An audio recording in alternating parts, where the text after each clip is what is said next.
Mga kababayan, kamusta po kayo? Si Kamano po, inyong lingkod ay nagbabalik po muli.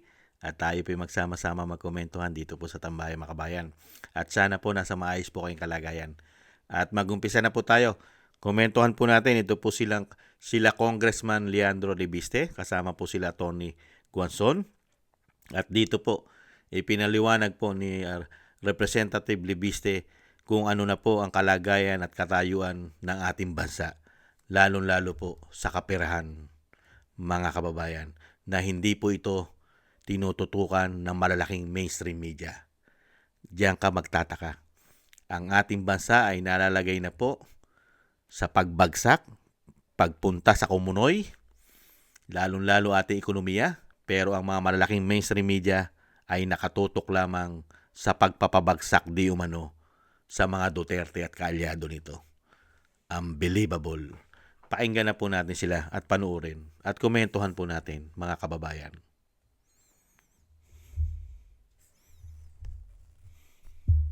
Ang net worth ng So ngayon, Congressman Libiste, what is kung ikaw ay doktor, ano po ang inyong diagnosis dito sa economic health ng ating bansa? Baka nasa stage 4 na tayo. Aray ko, cancer na naman. Kaya mga fake news peddler kayo. Walang cancer si BBM na stage 4. Walang cancer. Ayan, nag-exercise. Ang mahirap po kasi, ma'am, abot Pero, ng 19 trillion pesos na ang ating utang by the middle of this year. At imbes na nagkaroon tayo ng magandang infrastruktura o magandang education system, ginamit natin sa flood control. At ngayon, hindi na tayo makakautang pa sa mga magagandang mga proyekto. Our demographics are no longer as good as they used to be either. At ang ating competitive advantage sa English speaking ay nawawala na rin dahil sa technology. Functional illiteracy, Opo. 80%. Nakakalungkot na we had a window of opportunity in the last few years pero sinayang na. At kahit sino ang susunod na magle-lead sa ating bansa will have to grapple with the huge debt that has already been accumulated. I think biggest loss din sa ating bansa ang pagbagsak ng foreign investment. And speaking of travel, dapat siguro may maningil sa ano ang naging resulta ng lahat ng mga foreign travels na ang layunin ay manghikayat ng mga investor dahil ang investment ay nasa all-time low na sa Pilipinas. Kaya ang naiisip kong... Bagsak by 40.5%. Opo. Halos kalahati. Pinakamalaking problema na kakaharap natin is wala lang nag-invest sa atin. There will be mass unemployment in the next few months combined with high inflation, and the Philippines is back to being the sick man of Asia. Oh my Lord! Tapos, may mga kapital naman ng mga Pilipino, karamihan Filipino-Chinese, ay ayaw na po magnegosyo dito o magtayo ng pabrika. Ang alam ko, may isa akong kilala dyan sa Bulacan. Yung pabrika niya, nandun sa China Ang iba, nasa Vietnam. Kaya doon po sila nagpabibigay ng trabaho, hindi dito. Yan ang problema sa korupsyon mga kababayan.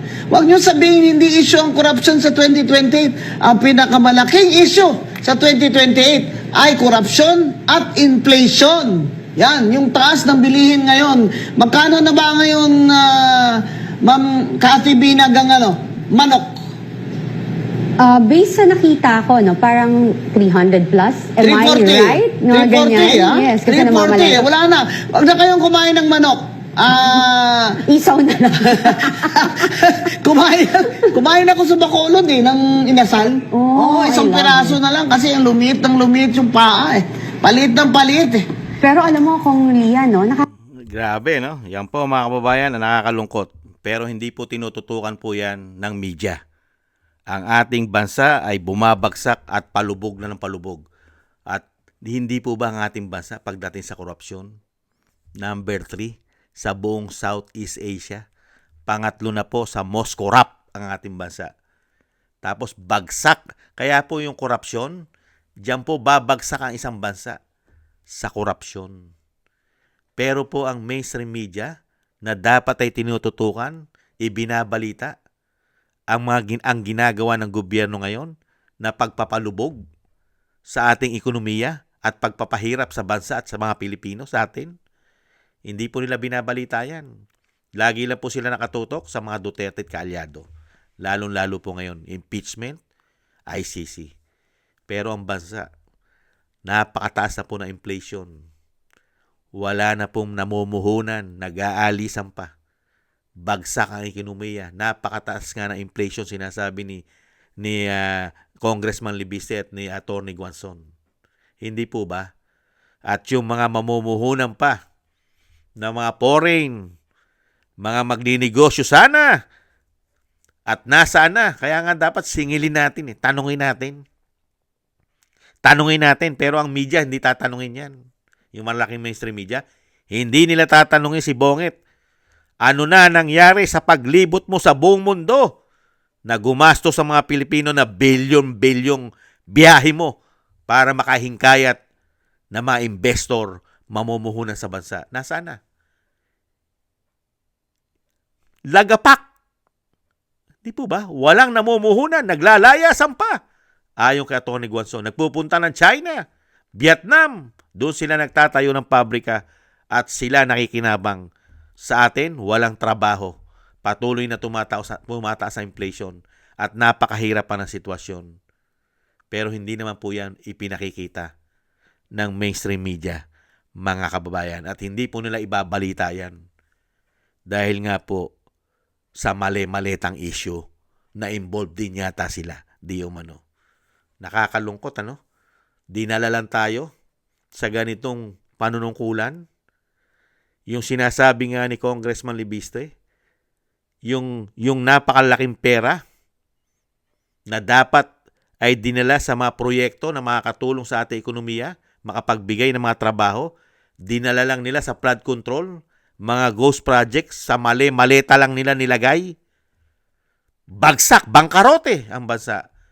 Magna 19 trillion na ang utang natin.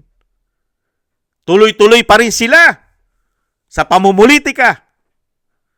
Di po ba? Tumaas na lahat. Gasolina, kuryente, tubig, tataas. Pati nga panluto natin, tumaas na rin. Bilihin. Kaya nga yung manok, nasa 300 plus ng manok. Kaya nga sabi ni Miss Cathy Binag, huwag na tayong kumain ng manok. Ang kakainin na lang natin sa manok ay yung isaw. O kaya pati paa, mahal na rin ang paa. Ang makukuha mo na lang sa manok na libre, ano po, balahibo. Kung pwede nga lang kainin ng balahibo, baka kinain na natin yan dahil sa mahal ng bilihin. Balahibo ng manok. Hindi po ba? Pambirang buhay yan, no? Pero pagdating po sa Malacanang, walang problema bansa. Maayos ang bansa! Maayos! Pambihirang buhay yan. Pero utang na utang. Wala ka naman nakikita ang malaking programa, proyekto. Ang mapagkikita mo, patse-patse. At puro ayuda. Puro band-aid solution. Pero ang bansa, bagsak. Nakakahiya, mga kababayan. Kailan pa kaya gigising? Kailan pa kaya gigising ang ating mga tagapagbantay? Katulad po ng mga men in uniform natin. Palibasa, hindi rin yata sila nakakaramdam ng kahirapan ng ating mga men in uniform. At wala na po yata silang pakialam sa ating bansa. Lalong-lalo sa ating ekonomiya. Wala na silang pakialam. Lalong-lalo sa kahirapan ng mga Pilipino. At wala na rin po silang pakialam kung magnakaw ang mga politiko sa ating bansa. Hindi po ba? Dahil kasama rin yata sila di umano sa nakikinabang nito. Yan po mga kababayan. Excuse me po. Singilin daw po natin. Paano masisingil ang isang tao na wala namang pakialam at ngingiti-ngitian ka lang, ngingisihan ka lang dahil lagi may tama di umano. Napakahirap mong singilin ang tao na laging kargado di umano. Wala pong pakialam yan. Hindi kaya? Hindi po ba? Lahat ng gumagamit di umano ng pulburon, ano aasahan mo riyan? Hindi po ba? Purong ngisi lang yan. At syempre, wow pare, heaven. Hindi po ba? Walang problema. Wala tayong problema. At kailanman, hindi mamumblema ang mga tao, lalong-lalo po kung lagi pong gumagamit kargado. Hindi po ba? Maraming salamat po mga kabayan at tis-tis lang po tayo. Nakakalungkot po. Sayang, napakasayang po ang ginawa. Nakapanghihinayang ang ginawa ni dating Pangulong Duterte. dito lang po napunta. Puro napunta po sa basurahan at kumunoy. Sayang, nakapangihinayang. Thank you po mga kabayan sa gusto po na ating Tambayang Makabayan sa YouTube at TikTok at ganoon din po sa ating mga subscribers at patuloy po nagsusubscribe at ganoon din po sa mga nagko-comment, like, share, and subscribe. Thank you po, shoutout po sa inyo lahat. At shoutout din po sa mga nagbibigay po ng tulong at biyaya. Shoutout po kay Felipe Shapno ng USA, ng Texas, USA, kay Tatay Nick ng Toronto, Canada, kay Eric Hershio ng Canada, kay Baby Roman at Ate Isa ng Cagayan, kay Jem Aris ng United Arab Emirates, kay Annie Jo, kay Mila Yi, kay Jesus Valdefena, Rolando Guerrero, Rolando Timbol ng Alberta, Canada, Ma'am LB at Shermani ng North Miami, Florida, USA, Melchorita Espinosa ng Orlando, Florida, Arthur Estraniero ng USA, Randy Crespino ng Pasig, Mika Legaspi, Tessie Mantilla ng Kuwait o from Kuwait, Frank Zamora ng California, at Romulo de Vinagracia ng Bacolod City. Thank you po sa inyo. Ingat-ingat po kayo, lalo-lalo po sa inyo po mga paggawa. Shoutout po sa inyo lahat mga kababayan. At God bless po sa inyong lahat. God bless po sa atin lahat. Muli po mga kababayan, at tayo po tis-tis lang at magdasal at samahan po natin ng maraming dasal nang tayo po'y maingatan, lalo-lalo po sa araw-araw ng ating buhay. Maraming salamat po. Bye-bye!